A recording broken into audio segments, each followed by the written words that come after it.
Hello and welcome to another episode of No Straight Path, the channel where we help you to navigate your career journey for lifelong success.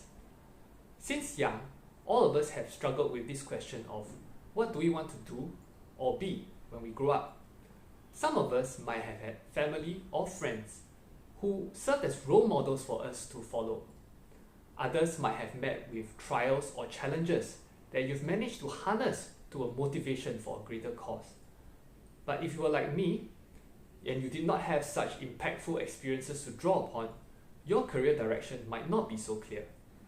Perhaps you chose a popular or prestigious career, hoping to get admiration from your peers. Or you decided that making the most money is the most important thing for you right now.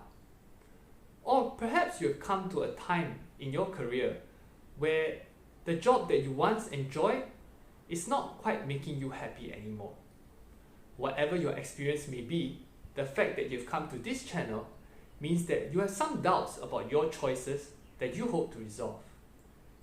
In this first video of a series, I will be going over the broad framework before going into the greater details of each aspect. Let's get started. Now, when it comes to jobs and careers, there are many theories and frameworks that you can use.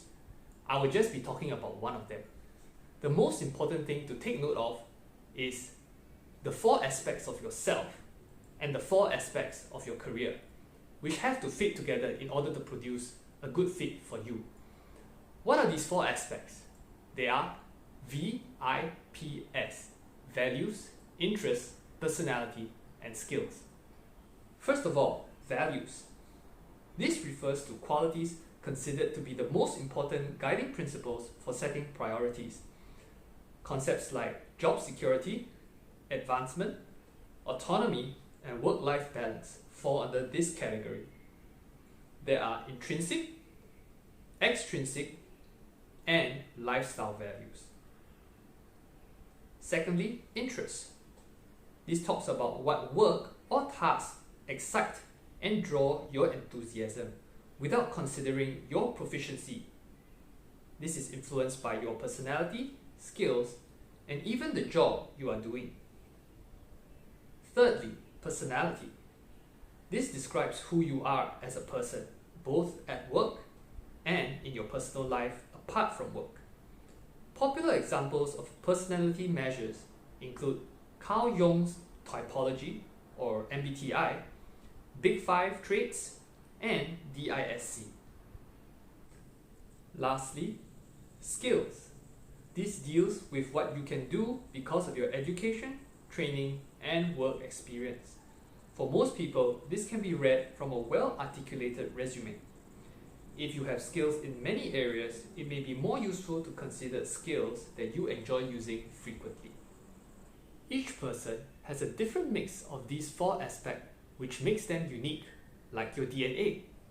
Unlike your DNA, however, your VIPS is not static and will change over time. This is why active career management is so important and needs to be done throughout life in order to ensure congruence between your VIPS as well as that of your career. On the flip side, each job contains these 4 elements, but written from the organization's perspective. Generally, a well-written JD will contain elements of values, responsibilities, attitudes or attributes, and qualifications or experience. Let's go through each of these in turn. Number 1, values. There's no explicit section for this, as values are scattered throughout the job description and company profile as there are overlaps with other elements. For example, autonomy is usually written as working without supervision or independent, while remuneration is stated upfront. For softer values like culture, it is better to ask current employees or your interviewers. Responsibilities. This describes the day-to-day tasks required in the role. From here, it is usually easy to tell whether you will be interested in the work. For roles involving teamwork and coordination, the company culture, extrinsic, and lifestyle values will come into play as well.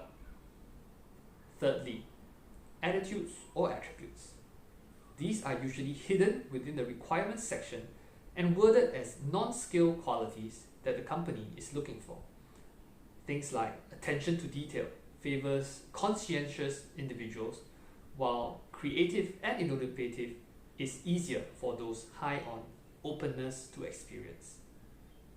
Finally, qualifications or experience. Companies are typically explicit on this as they prefer to hire someone who can hit the ground running. In fact, many companies now use applicant tracking systems to perform automated sanitary checks on your resume before shortlisting interviewees. Let's look through an example of a JD from LinkedIn and break down each of these in turn. You'll notice that I've blanked out the name of the company and the name of the role so as not to embarrass anyone. Right off the bat, we see that this JD is already nicely structured with responsibilities, knowledge, skills, and abilities, as well as a qualifications and education section. This makes it easy for us to match against our VIPS. Unfortunately, most JDs are not as well written. Many HRs often copy JDs for similar roles without conducting a proper job analysis. Now let me draw your attention to some of the more commonly overlooked items and examine the implications for you as a worker. Now, let's look at this. Organizing local fundraising initiatives based on global guidance, as well as organizing local volunteering events. This suggests to me that you'll probably find it easier if you are generally outgoing and sociable, rather than someone who is introverted. If we scroll down a bit further to the KSA section, we'll find this ability to partner with global D&I. Now, other than being familiar with other cultures, this probably means that you probably need to attend meetings at irregular hours. Now, if you want a strict 9 to 5, then this role probably isn't a good match for you. Further down, you see this ability to excel in both strategic and tactical thinking and executing. Now, this probably means that they expect you to be able to bridge between both the macro and micro perspectives. You'll probably be sort of a middle manager, handling both senior management as well as your subordinates' needs and requests. Now, this line on the integrator and being able to consider multiple perspectives suggests to me that it's probably easier if someone with a high openness to experience on the big five takes on this role, because this person will be more open to other perspectives and experiences of different stakeholders. Now, just looking at this whole JD, the sensing I get is that if you're probably someone who values autonomy and values the ability to make your own decision, this may not be such a good role because you have so many stakeholders. And from the way this is worded, this building out the strategy aligned and vetted to the global strategy line is worded, suggests to me that there's probably quite a lot of management oversight and guidance on this area. I hope you found this exercise useful for you. Even though we strive for a good fit, a perfect match between all aspects of a person and a job is almost impossible. Typically, some adjustments and compromises are required. For example, an introvert who finds it challenging to communicate frequently will still choose to do so if he or she finds a deeper underlying motivation for it. If there are significant conflicts, you will need to decide whether to A.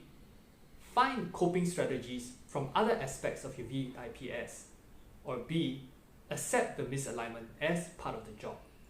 In the next few videos, I will explain each aspect and talk about some of my favorite tools and frameworks for each. See you again!